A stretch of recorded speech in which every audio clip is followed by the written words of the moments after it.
Hello class, I am Radha Pandey and once again we are going to learn coordination chemistry. आज की class में हम लोग एक नए टॉपिक की तरफ मूव करेंगे और हमारा आज का टॉपिक है बॉन्डिंग इन मेटल कार्बोनिल्स। तो शुरू करते हैं इस वीडियो को। सबसे पहले आपको इस टॉपिक को समझने से पहले आपको मैं याद दिलाना चाहती हूँ कि कार्बोनिल एक लीगेंड था जो कि हमने पीछे पढ़ा था, एक न्यूट्रल लीगेंड था। कुछ ऐसा होता है, इसको कार्बन मोनोऑक्साइड जनरली इसको हम लोग बुलाते हैं, लेकिन जब ये लीगेंड बन जाता है तो इसको कार्बोनिल बुला लिया करते हैं। सही है। इसका स्ट्रक्चर कुछ इस तरीके का होता है, C ट्रिपल बॉन्ड O, ऐसा कुछ इसका स्ट्रक्चर बनता है। ठीक है। यहाँ पर ये जो कार्बोनिल है जरा समझेंगे। वैसे तो ये लीगेंड है, न्यूट्रल लीगेंड है, आप जानते हो मोनोडेंटेड लीगेंड है, न्यूट्रल लीगेंड है। ठीक है। लेकिन मैं इसकी एक और कैटेगरी बताती हूँ जो कि आज से पहले आपको नहीं बताया होगा मैंने। इसको नॉन क्लासिकल लीगेंड कहते हैं। ये एक नॉन क्लासिकल लीगेंड है। आप जितने भी लीगेंड्स आपने पीछे पढ़े, जैसे OH माइनस हुआ, NH3 हुआ, H2O हुआ, Cl माइनस है, आपका अमोनिया हो गया, NH3 तो मैंने बोल ही दिया। ठीक है। जितने भी लीगेंड्स आपने F minus, Br minus, SO4 minus 2, जितने भी लीगेंड्स आपने पढ़े, ठीक है, करीबन करीबन वो सारे के सारे क्लासिकल लीगेंड है। What is the difference between classical ligand and non classical ligand? तो डिफरेंस ये होता है कि जो नॉन क्लासिकल लीगेंड्स होती हैं, they have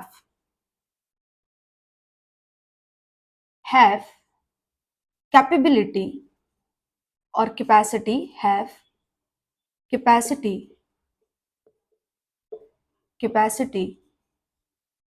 to form pi bonds, या फिर इसी पाई बॉन्ड को मैं बुला रही हूं back bond, to form pi bond और कॉज बैक बॉन्डिंग।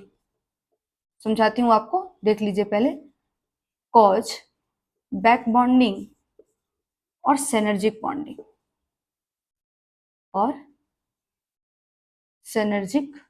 बॉन्डिंग, क्या कहा मैंने आपसे? ये जो आपका लिगेंड है, CO लिगेंड, ठीक है, ये CO लिगेंड, कार्बोनिल लिगेंड जो होता है, ये एक नॉन क्लासिकल लिगेंड होता है। और क्या डिफरेंस है नॉन क्लासिकल और क्लासिकल लिगेंड में, तो इस बात को आप समझना जरा। ये जो नॉन क्लासिकल लिगेंड है, ये non classical ligand pi bond बनाने की कैपेसिटी रखता है, या फिर यूं कहें तो ज्यादा अच्छा इसको मैं बोल सकती हूँ, बैक बॉन्डिंग करने की कैपेसिटी रखता है, या सिनर्जिक बॉन्डिंग भी कहते हैं इसको। कल मैंने पाई बॉन्डिंग का डिस्कशन किया था और कहा था कि अगले वीडियो में ये टॉपिक मैं डील कर दूंगी। तो देखिए यही वो टॉपिक है जिसको मुझे बताना था आपको। तो आप पहले बैक बॉन्डिंग सुनो, ये तो आपने शायद देखा हो 11th क्लास में ऑर्गेनिक के अंदर। बैक बॉन्डिंग या फिर सिनर्जिक बॉन्डिंग करने की एबिलिटी रखता है। क्या होता है बैक बॉन्डिंग और सिनर्जिक बॉन्डिंग? आमतौर पे जितने भी लिगेंड्स होते हैं वो क्या करते हैं, मेटल को इलेक्ट्रॉन देते हैं और मेटल इलेक्ट्रॉन एक्सेप्टर बन करके इलेक्ट्रॉन को एक्सेप्ट कर लेता है लिगेंड्स के थ्रू, कोऑर्डिनेट बॉन्ड से। यहां पर ये जो लिगेंड है ये उनसे थोड़ा डिफरेंट है। कैसे डिफरेंट है? ये मेटल को इलेक्ट्रॉन देता तो जरूर है, लेकिन साथ में मेटल से इलेक्ट्रॉन ले भी लेता है। सही है।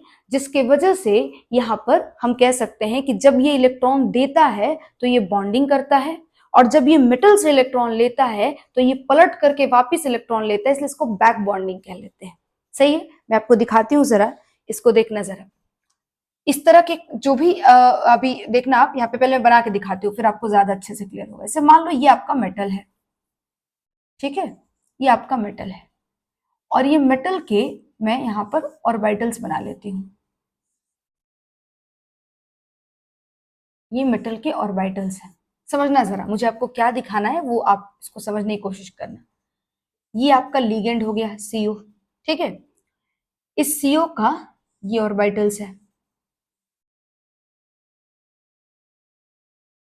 ठीक है, ये CO के ऑर्बिटल्स हो गए। अब देखना जरा, मेटल का जो ये वाला ऑर्बिटल है बेटा, ठीक है, ये एक वैकेंट ऑर्बिटल है, वैकेंट डी ऑर्बिटल है। ध्यान से समझिएगा, ये मेटल का वैकेंट डी ऑर्बिटल है। सही है, vacant D orbital of metal. वहीं पर ये जो आपका ऑर्बिटल है ये एक फील्ड ऑर्बिटल है लिगेंड का। तो मैं लिख सकती हूँ यहाँ पे कि फील्ड ऑर्बिटल, इलेक्ट्रॉन भरा हुआ है इसके अंदर, फील्ड ऑर्बिटल ऑफ लिगेंड। सही है। और ये जो फील्ड ऑर्बिटल है ये मेटल के वैकेंट ऑर्बिटल में इलेक्ट्रॉन डोनेट कर देता है, ट्रांसफर कर देता है। सही है। और चूंकि यहाँ पर पहली बार मेटल और कार्बन के बीच में बॉन्डिंग हुई है, तो जब पहली बार किसी भी दो एटम के बीच में बॉन्ड बनता है, दो एटम इन्वॉल्व होते हैं, तो उसको हम लोग सिग्मा बॉन्ड कहते हैं। तो यहाँ जो बॉन्ड है वो सिग्मा बॉन्ड है। सही है। जबकि देखिएगा जरा, मेटल के जो ये ऑर्बिटल्स हैं, ये जो ऑर्बिटल्स हैं, ठीक है, ये जो ऑर्बिटल्स हैं ये एक फील्ड ऑर्बिटल है, फील्ड ऑर्बिटल है, या फिर मैं यूं कहूं तो ये फील्ड डी ऑर्बिटल है। मतलब इसमें इलेक्ट्रॉन भरी हुई होंगी, फील्ड डी ऑर्बिटल है। सही है। तो लाओ इसमें इलेक्ट्रॉन भर देती हूं मैं कुछ इस तरीके से, है ना। और जो ये आपके ऑर्बिटल्स हैं यहाँ पर, ये जो ऑर्बिटल्स हो गए, ठीक है, ये जो ऑर्बिटल हैं ये लिगेंड के वैकेंट पाई स्टार ऑर्बिटल है। पाई स्टार ऑर्बिटल का मतलब होता है एंटी बॉन्डिंग वाले ऑर्बिटल, पाई स्टार ऑर्बिटल है। ठीक है। अब ये वैकेंट पाई स्टार ऑर्बिटल और इधर फील्ड डी ऑर्बिटल के बीच में क्या होगा, फिर से यहाँ पर इलेक्ट्रॉन डोनेट किया जाएगा। फील्ड डी ऑर्बिटल अपने इलेक्ट्रॉन्स को वैकेंट ऑर्बिटल के अंदर डोनेट कर देगा। ठीक है। तो आप देखो जो आम तौर पे जो लिगेंड्स होती हैं उसमें जो आपको लिगेंड है वो सिंपली अपने इलेक्ट्रॉन्स को मेटल के वैकेंट ऑर्बिटल में फील कर देता है और वहां पर बॉन्डिंग हो जाती है।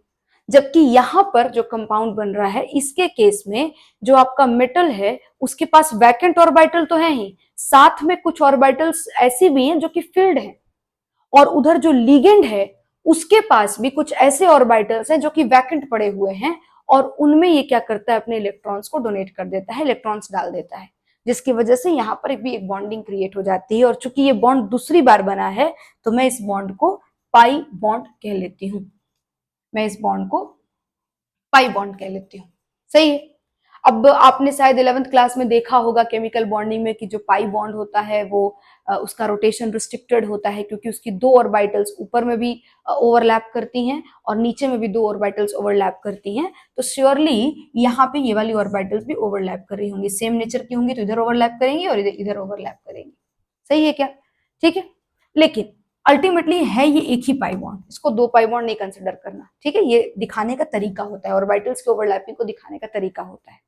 सही है। तो ये आपका एक पाई बॉन्ड हो गया। और ध्यान से देखना, मैं इस सिग्मा को अगर बॉन्डिंग कह लूं कि ये बॉन्डिंग हो रहा है जो कि पहली बार यहां पर हुआ था, है ना, तो ये जो पाई है वो देखो उसका डायरेक्शन उल्टा है, तो क्या मैं इसको बैक बॉन्डिंग कह सकती हूँ क्या? बैक बॉन्डिंग कह सकती हूँ क्या? ठीक है। तो ये आपका बैक बॉन्डिंग हो रहा है। बाकी सारे जितने भी आपने अभी तक कंपाउंड्स देखे उनमें ये चीज नहीं देखने को मिलता है, यहाँ पर ये बैक बॉन्डिंग नहीं होता। बैक बॉन्डिंग से क्या फायदा है मैम? बैक बॉन्डिंग से मेटल और कार्बन के बीच में जो बॉन्ड है वो ज्यादा मजबूत बन जाता है, ज्यादा स्ट्रेंथन हो जाता है। सही है। और एक ज्यादा बोल सकते हैं स्टेबल कॉम्प्लेक्स तैयार होता है यहाँ पर। जबकि दूसरे जो आपके कॉम्प्लेक्सेस होती हैं उनमें ये बैक बॉन्डिंग नहीं होता। क्यों नहीं होता है? बहुत सारे वजह हो सकते हैं। मेटल के पास फील्ड ऑर्बिटल्स ना हो, कार्बोनिल नहीं, जो सामने वाला लिगेंड है उसके पास वैकेंट ऑर्बिटल ना हो लेने के लिए इलेक्ट्रॉन्स को, है ना, वैकेंट ऑर्बिटल ना हो। ठीक है। या फिर दोनों के बीच में इफेक्टिव ओवरलैपिंग ना हो सके, बहुत सारे कारण हो सकते हैं इसके। लेकिन हमने जितने भी पीछे लिगेंड्स पढ़े करीबन करीबन उनमें से ज्यादातर जो लिगेंड्स थे वो ऐसे ही लिगेंड्स थे जो कि क्लासिकल लिगेंड थे, मतलब जो सिर्फ और सिर्फ लिगेंड ऐसे हैं जो मेटल को इलेक्ट्रॉन देते हैं, उससे लेते नहीं है। लेकिन ये हमारे पास जो एक लिगेंड आया है CO, कार्बोनिल लिगेंड, ये मेटल को इलेक्ट्रॉन देता तो है, साथ में उससे इलेक्ट्रॉन लेता भी है। तो आप देख सकते हैं, इसलिए ये बैक बॉन्डिंग करता है। इसकी कैटेगरी में कुछ कुछ लिगेंड्स आती हैं, जैसे कि एक एग्जांपल है NO का भी, ठीक है, बट आपको CO के अलावा क्वेश्चन आएगा नहीं, क्योंकि आपके बुक में यही दिया हुआ है, तो आपको इसी को ध्यान पे रखना है। सही है क्या? तो अल्टीमेटली ये आपका बैक बॉन्डिंग कॉज कर रहा है यहाँ पर CO लिगेंड। इंटरेस्टिंगली इस तरह के जो कंपाउंड होते हैं जिसमें मेटल और कार्बन के बीच बॉन्ड बनता है, इस तरह के कंपाउंड को ऑर्गेनोमेटेलिक कंपाउंड कहते हैं। ऑर्गेनोमेटेलिक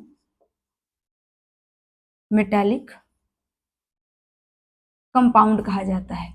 सही है। क्यों ऑर्गेनोमेटेलिक कंपाउंड? क्योंकि ये जो CO है एक ऑर्गेनिक कंपाउंड है, और ये जो है आपका मेटल है, मेटल और कार्बन के बीच में जहां पे भी बॉन्ड बन रहा है उसको अपने ऑर्गेनोमेटेलिक कंपाउंड कह सकते हैं। ये CO के जगह पे ऑर्गेनोमेटेलिक कंपाउंड खैर वो भी हो जाएगा जिसमें CO के जगह पे C2H6 हो, मान लीजिए कि इथेन, इथीन, इथाइन ऐसा कोई आपको अगर दिया हुआ हो और मेटल के साथ बॉन्ड बना रहा हो, तो वो भी आपका जो है वो ऑर्गेनोमेटेलिक कंपाउंड है। सही है क्या? लेकिन कॉम्प्लेक्स कंपाउंड के अंदर वो आपको कम दिखेंगे, मेनली आपको यही दिखता है, CO ही दिखता है, तो ये आपको ऑर्गेनोमेटेलिक कंपाउंड हो जाएगा। सही है क्या? अब देखिएगा जरा, ये ऑर्गेनोमेटेलिक कंपाउंड जो है ये क्यों हुआ, ये समझ में आ गया। मेटल और कार्बन के बीच में बॉन्ड बन रहा था, दैट्स व्हाई इसको ऑर्गेनोमेटेलिक कंपाउंड कहा। ये ऑर्गेनोमेटेलिक कंपाउंड के बारे में कुछ जरूरी बातें और दो चार बातें जिसको हम लोग जानना चाहिए। एक तो पहले ये चीज क्लियर हो गया होगा कि आपका जो सिग्मा बॉन्ड है वो वैकेंट डी ऑर्बिटल से फिल्ड ऑर्बिटल जो होती हैं लिगेंड्स की, उनके बीच में बॉन्ड बनता है, मतलब फिल्ड ऑर्बिटल्स अपने इलेक्ट्रॉन डोनेट करती हैं वैकेंट में, जबकि जो बैक बॉन्डिंग होता है वो फिल्ड डी ऑर्बिटल से वैकेंट एंटी बॉन्डिंग ऑर्बिटल जो होती है लिगेंड की, उसमें आपको यहाँ पर बॉन्ड का फॉर्मेशन होता है। सही है क्या? Of metal. ठीक है, ये मैंने आपको क्लियरली हम लोग लिख चुके हैं। सही है, तो ये बातें तो आपको समझ में आ रही होंगी। अब मेरी बात सुनो जरा, एक बात बताओ, आप ऐसा बोल सकते हो क्या कि जहां पर भी मेटल और कार्बन के बीच में, मतलब कोई ऐसा लिगेंड आ गया, जैसे कि कार्बोनिल आपके सिलेबस के अकॉर्डिंग ऐसा लिगेंड आ गया जो बैक बॉन्डिंग करने की एबिलिटी रखता हो, तो वो मेटल और कार्बन के बीच के बॉन्ड को ज्यादा मजबूत कर सकता है? नहीं कह सकते हैं ना। ये जो आपका क्लासिकल नॉन क्लासिकल लिगेंड है, यहाँ पर क्यों नॉन क्लासिकल कहा? क्योंकि बैक बॉन्डिंग करने की एबिलिटी रखता है। ये नॉन क्लासिकल लिगेंड जहां पर आ जाए वहां पर बैक बॉन्डिंग होगी, और बैक बॉन्डिंग होगी तो मेटल और कार्बन के बीच का बॉन्ड ज्यादा मजबूत हो जाएगा। सही है क्या? तो ध्यान से देख करके मुझे एक चीज बताओ, मैं यहाँ पे एक बना रही हूँ सीक्वेंस, समझना जरा। और ये बैक बॉन्डिंग आई थिंक तब ज्यादा पॉसिबल है जब मेटल के पास इलेक्ट्रॉन्स हो। अब मान लीजिए मेटल के पास, चलो यहाँ तो आप लिगेंड फिक्स कर दिए कि CO ही रखना है आपको, लेकिन यहाँ मेटल तो वेरी कर सकते हो आप, है ना, डिफरेंट डिफरेंट तरह के मेटल ले सकते हो।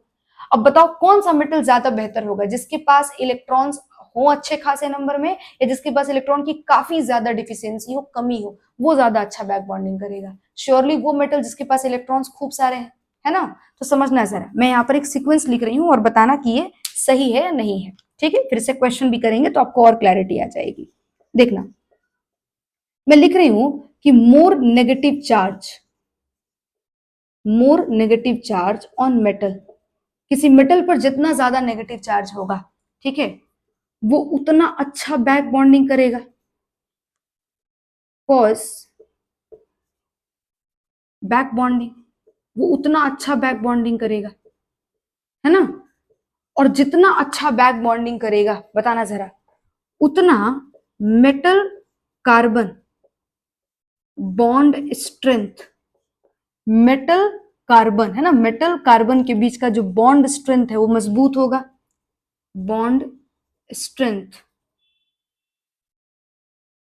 इंक्रीजेस। सही है, metal carbon bond strength increases. सही है क्या? जितना बॉन्ड स्ट्रेंथ इंक्रीज करेगा उतना metal carbon bond length decreases. सही है, उतना मेटल कार्बन बॉन्ड लेंथ घट जाएगा। सही है।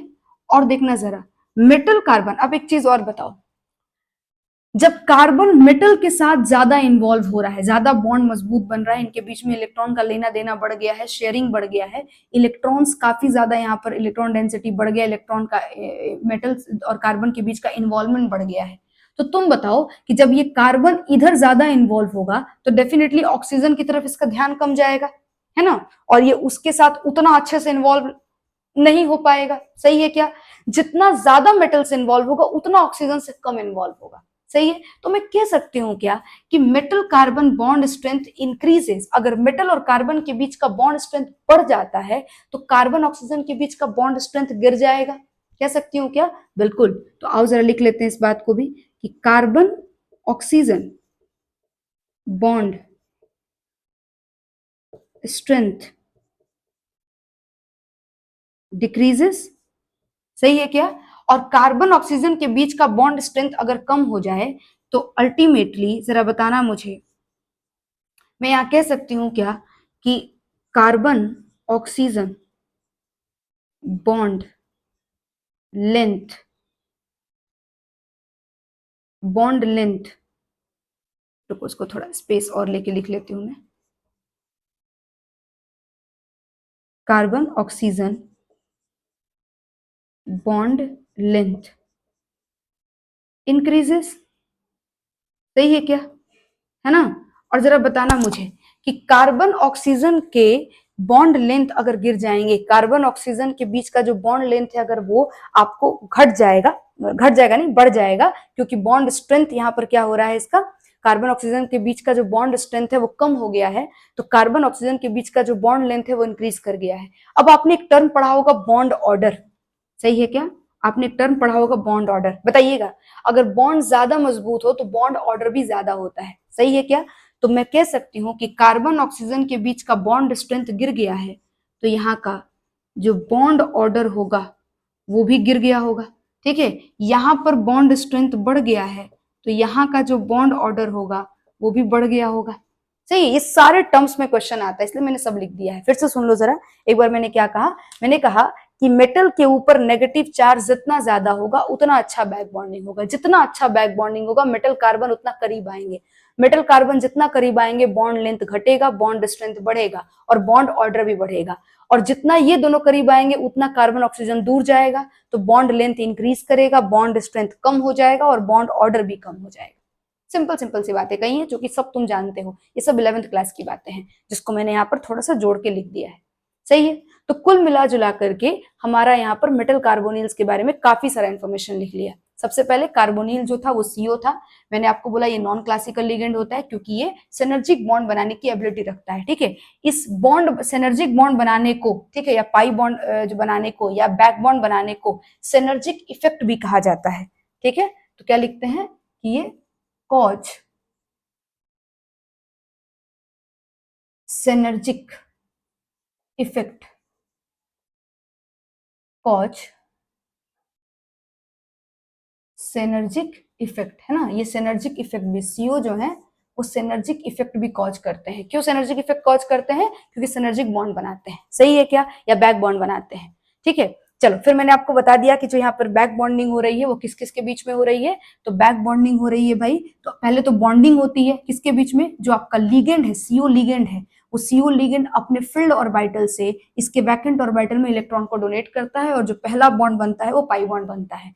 जब ये बॉन्ड बन जाता है तो फिर मेटल अपने फील्ड ऑर्बिटल से इसके वैकेंट एंटी बॉन्डिंग ऑर्बिटल्स में इलेक्ट्रॉन्स को डोनेट कर देता है और यहाँ पर जो इलेक्ट्रॉन डोनेट किया जाता है उसमें आपका बैक बॉन्डिंग होता है या फिर पाई बॉन्डिंग होता है। सही है क्या? तो अल्टीमेटली ये जो कंपाउंड है, जो आपका ये ऑर्गेनोमेटेलिक कंपाउंड है, ठीक है, ये जो आपका यहाँ पर मेटल कार्बोनिल है, ठीक है, इसको मेटल कार्बोनिल भी कह सकते हो, मेटल कार्बोनिल भी कह सकते हो आप, है ना? ये sigma and pi bond character दोनों रखता है। सिग्मा बॉन्ड का कैरेक्टर भी है इसके अंदर और पाई बॉन्ड का कैरेक्टर भी है इसमें। तो मैं कह सकती हूं कि possess sigma and pi bond character, दोनों ही कैरेक्टर को क्या करता है, ये अपने साथ रखता है। तो ये एक इंपॉर्टेंट पॉइंट भी मैंने ऐड कर दिया। चलो, अब जो मैंने ये छोटी सी चीज आपको बताई है इस पर मैं क्वेश्चन आपको करके दिखाती हूँ। देखिएगा जरा, मैं इस वाले पार्ट को साफ कर रही हूँ और देखना इस पर मैं एक क्वेश्चन करके दिखाती हूँ कि किस तरीके से क्वेश्चन में डायरेक्टली पूछ लिया जाता है। ठीक है, देखिएगा जरा, मेरे पास 4 कंपाउंड है। ठीक है, वो 4 कंपाउंड देखो क्या क्या है। मेरे पास पहला कंपाउंड है Mn CO का होल 6, इस पर चार्ज है प्लस। दूसरा कंपाउंड है Fe CO का होल 4 और इस पर चार्ज है -2। तीसरा कंपाउंड है मेरे पास NiCO का होल 4 और चौथा कंपाउंड है कोबाल्ट है ये CO का होल 4 और इस पर चार्ज है माइनस। ठीक है, मेरे पास ये 4 कंपाउंड है और मुझे क्वेश्चन में पूछा है कि arrange the increasing order of CO bond length। CO bond length का इंक्रीजिंग ऑर्डर आपको अरेंज करके दिखाना है यहाँ पर।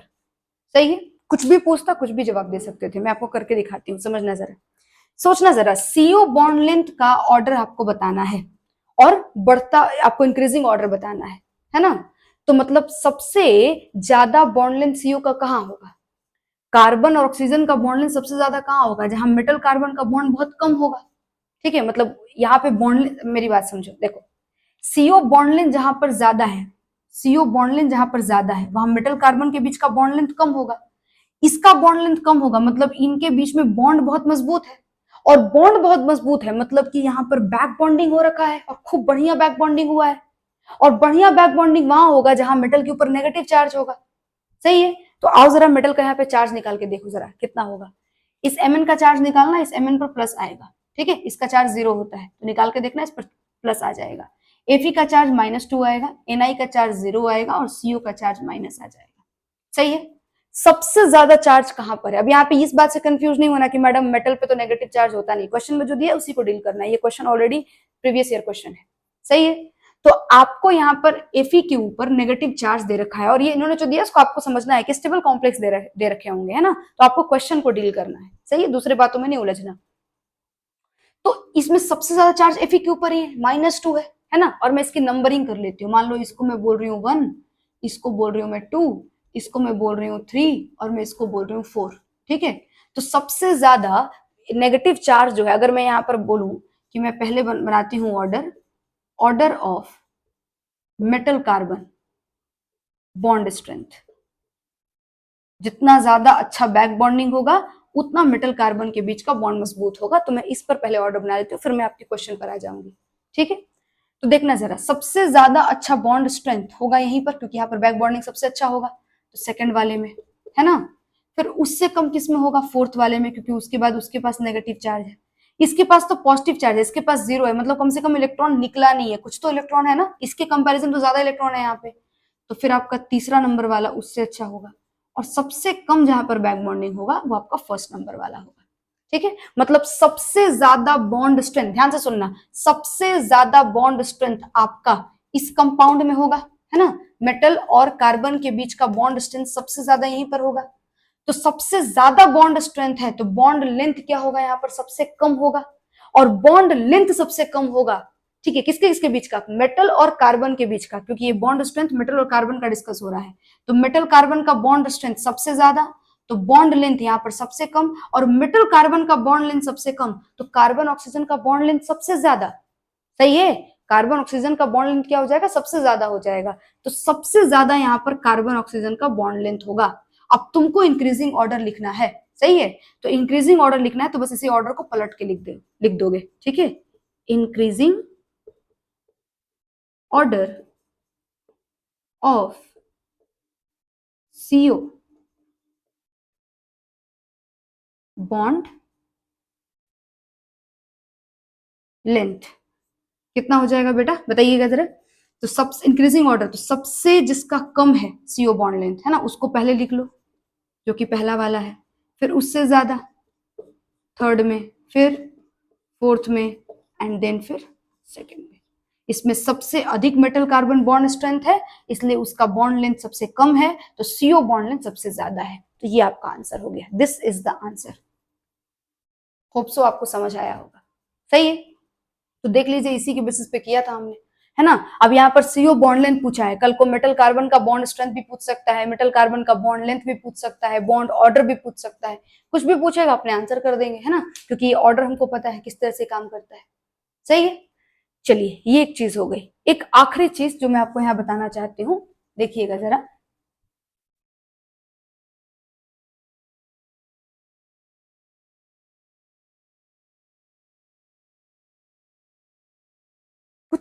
एग्जाम्पल्स लेना चाहती हूँ मेटल कार्बोनिल्स के, जो कि आपके बुक्स में दिए हैं और उससे क्वेश्चन भी डायरेक्टली आए हुए हैं। ठीक है, एग्जाम्पल्स।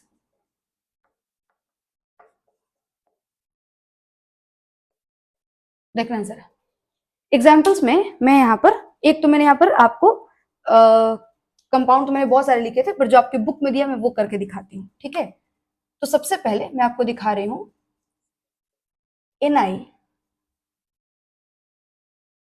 CO होल 4, अभी जस्ट लिखा था इसको। ठीक है, अब इसका स्ट्रक्चर बना के दिखाती हूँ। देखना जरा, निकल है और इससे ये आपका कार्बोनिल लिगेंड लग चुका है। सही है, एक ऑर्गेनोमेटेलिक कंपाउंड है, आपको दिख रहा है क्योंकि मेटल और कार्बन के बीच में बॉन्ड है।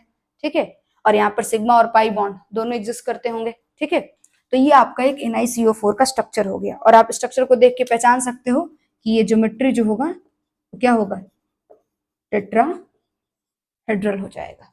सही है क्या? एक और देखो, ये सब एनसीईआरटी के अंदर दिया हुआ है, सब याद करना है, और ऐसा कोई टफ चीज है भी नहीं, आपको तो पता भी है इसमें से, है ना। अभी ज्योमेट्री तो आपको डेफिनेटली पता है, तो आप बहुत इजीली कर लोगे।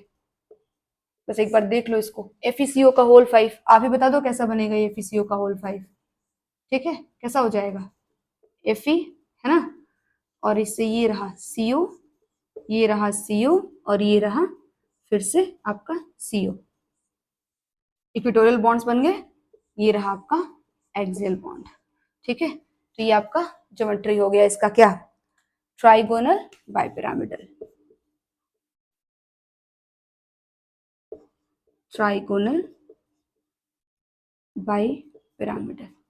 ठीक है, 3 दिया हुआ है, 2 बता दिया है, एक और देख लो। अगला जो दिया हुआ है आपका वो है CrCO का होल 6।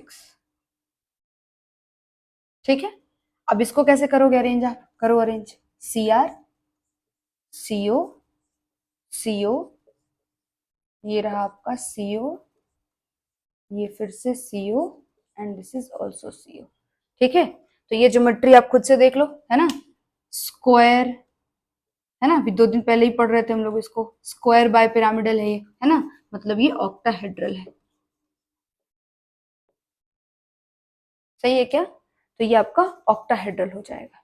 ठीक है, चलिए, इन सारे कंपाउंड को मोनोन्यूक्लियर कार्बोनिल्स कह लेते हैं। क्या बोलते हैं इसको, मोनो न्यूक्लियर कार्बोनिल्स कहते हैं। क्यों कहते हैं मोनोन्यूक्लियर कार्बोनिल्स, क्योंकि इसमें देख लीजिएगा सेंटर में केवल एक ही एटम, मेटल एटम है ना, तो मोनोन्यूक्लियर है, मतलब सिंगल यहाँ पर क्या है आपको, न्यूक्लियस है, मोनोन्यूक्लियर कार्बोनिल्स इसको कहा जाता है। सही है क्या? चलिए, आपको मैं 2 एग्जाम्पल और देती हूँ और ये आपका टॉपिक भी ओवर हो जाएगा। 2 एग्जाम्पल और देखो आप। नेक्स्ट एग्जाम्पल है आपका CO, ये कार्बोनिल, सॉरी, ये आपका कोबाल्ट वाला है। ठीक है, ये रहा कार्बोनिल वाला। एटम का साइज अंतर दिख रहा है ना, यहाँ दोनों साइज एक है, यहाँ पे डिफरेंस है ना, डिफरेंस साइज में, ये छोटा है ये बड़ा है, तो इससे आप पहचान सकते हो। ठीक है, ये बराबर साइज के हैं, ऐसे कुछ। ठीक है, और ये देखो, ऐसा ऐसा ऐसा ऐसा ऐसा, और ये रहा ऐसा। सही है, इस कंपाउंड को का पूरा फॉर्मूला क्या हो जाएगा जरा देखना, CO2 CO का होल 8। ठीक है, 3 और 3 6 2 8। सही है, अब देखना जरा, ये आपका लिगेंड्स है, 3 इधर से 3 इधर से और 2 यहाँ पे, इन दोनों को, है ना, मैंने ऐसे कंपाउंड का IUPAC सिखाया है आपको, तो आप इसका नाम भी लिख सकते हो। ठीक है, पीछे आपको ब्रिज लिगेंड बताया था आपको, है ना, तो वही है ये, सेम टू सेम। अब ये जो दोनों लिगेंड्स हैं, ये अल्टीमेटली कौन से लिगेंड है, पीछे आपको इसका IUPAC सिखाया था, इसको ब्रिज लिगेंड कहा जाता है। ये ब्रिज लिगेंड्स है ना, बीच में आपको क्या कर रही है, ये एक ब्रिज बना रही है, पुल बना रही है, दोनों मेटल एटम को जोड़ने का काम कर रही है।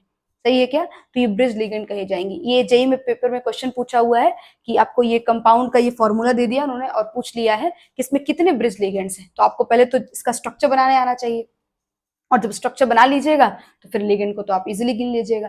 तो आपको ब्रिज लिगेंड भी पता होना चाहिए, साथ में स्ट्रक्चर मालूम होना चाहिए, तभी आप क्वेश्चन कर पाएंगे। सही है क्या? एक और आपको लास्ट एग्जाम्पल है, वो भी देख लो आप। जो लास्ट एग्जाम्पल है वो कुछ ऐसा है, Mn Mn